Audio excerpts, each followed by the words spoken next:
ಎಷ್ಟು ಟೈಮಿಂಗ್ ಇದೆ ನಿಮಗೆ? ಟೈಮಿಂಗ್ ಏನು ಇಲ್ರಿ. ನಾವು ಬೆಳಿಗ್ಗೆ ಹೋದವರು ರಾತ್ರಿ 8 ಗಂಟೆ ಆಗ್ಬೋದು ರೀ, 9 ಗಂಟೆ ಆಗ್ಬೋದು, 10 ಗಂಟೆ ಆಗ್ಬೋದು. ಮುಗಿಸ್ಕೊಂಡು ಬರ್ತೀವಿ. ಎಲ್ಲಿಗೆ ಆಕತ್ತೆ ಅಲ್ಲಿ ಮಟನು ಹೋಗಿ. ಈಗ ನಮ್ಮ ತಾಲೂಕಿನಾಗ ಎಷ್ಟು ಹಳ್ಳಿ ಅಷ್ಟು ಅಡ್ಡಾಡ್ತೀರಾ ಏನ? ನಿಮಗೆ ಎಷ್ಟೆಷ್ಟು ಅನುಕೂಲ ಆದಲ್ಲ ಇದು ಮಾಡ್ತೀರಿ ಮೇಡಮ್? ಇಲ್ರಿ, ಹಳ್ಳಿ ಇಲ್ಲ. ನಮಗೆ ಎಲ್ಲಿ ಮಠ ಆಗ್ತೈತೆ ಅಲ್ಲಿ ಮಠ ಅಡ್ಡಾಡಿ ಬರ್ತೀವಿ ನಾವು. 7 ದಿನ ತನಕ 7 ಹಳ್ಳಿ ಐತ್ರಿ. ಮತ್ತೆ ಹಳ್ಳಿ ಇಲ್ಲಲ್ಲ, ಇದು ಒಂದ ಊರ ನಾವು ಆಡ್ತೀವಿ. ಓಣಿ ಓಣಿಗೆ ಇಳಿಸಿ ಪುಟ್ಟಿನ ಅಲ್ಲಿ ಹಾಡು ಹೇಳಿ 7 ಓಣಿ ಆಡ್ತೀವ್ರಿ ನಾವು.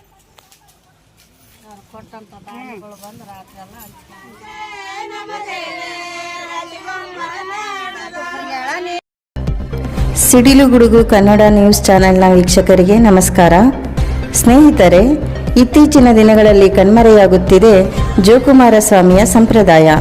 ಪರಂಪರೆ ಉಳಿಸಿಕೊಂಡು ಹೋಗುತ್ತಿರುವ ಗಂಗಾಮಾತಾ ಸಮುದಾಯ ಮನೆ ಮನೆಗೆ ಬರುತ್ತಿದ್ದ ದೃಶ್ಯ ಇಂದಿನ ಆಧುನಿಕತೆಯ ಭರಾಟೆಯಲ್ಲಿ ಕಣ್ಮರೆಯಾಗುತ್ತಿದೆ.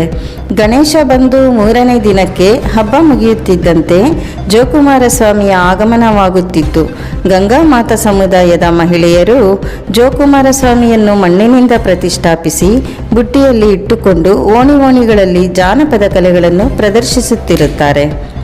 ಊರಿನಲ್ಲಿ ಮನೆ ಮನೆಗೆ ಹೋಗುವುದು ವಾಡಿಕೆ. ಮೊದಲು ಗೌಡರು, ಶಾನುಭೋಗರು, ಬಣಕಾರರು ಮನೆಗೆ ತೆರಳಿ ನಂತರ ತಳವಾರರ ಮನೆಗೆ ಹೋಗಿ ಪೂಜೆಯನ್ನು ಮುಗಿಸಿಕೊಂಡು ಜೋಕುಮಾರ ಸ್ವಾಮಿಯ ಪದಗಳನ್ನು ಹೇಳುತ್ತಾ ಬರುವುದು ಸಂಪ್ರದಾಯ. ನಮ್ಮ ಸಂಪ್ರದಾಯದ ಮಹಿಳೆಯರು ಹಾಡುವುದು ಮುಂದಿನ ಪೀಳಿಗೆಗೆ ಉಳಿಸಿಕೊಂಡು ಹೋಗಬೇಕಾಗಿದೆ. ನಮ್ಮ ಜಾನಪದ ಅಕಾಡೆಮಿಗಳು, ಸಂಘ ಸಂಸ್ಥೆಗಳು ಈ ಒಂದು ಕಾರ್ಯವನ್ನು ಮಾಡಬೇಕಾಗಿದೆ ಎಂದು ಬಾರಿಕರ ಹುಲಿಗೆಪ್ಪ ಮತ್ತು ಜಯರಾಮ್ ರವರು ಮಾತನಾಡಿ ವಿಷಯವನ್ನು ಹಂಚಿಕೊಂಡರು.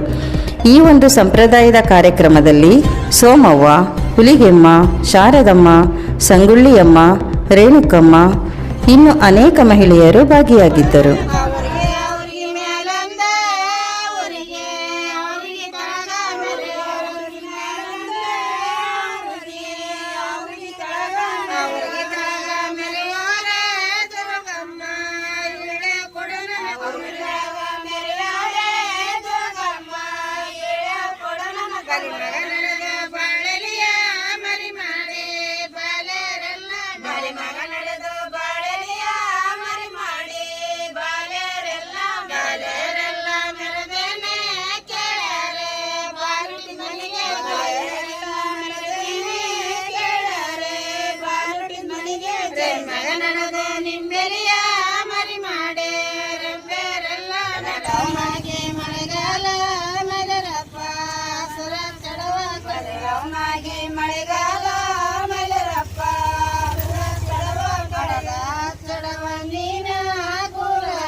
ಒಬ್ಬರಿಗೆ ಮ್ಯಾಲಂದ ಒಬ್ಬರಿಗೆ ತಳಗ ಒಬ್ಬರಿಗೆ ಮ್ಯಾಲಂದ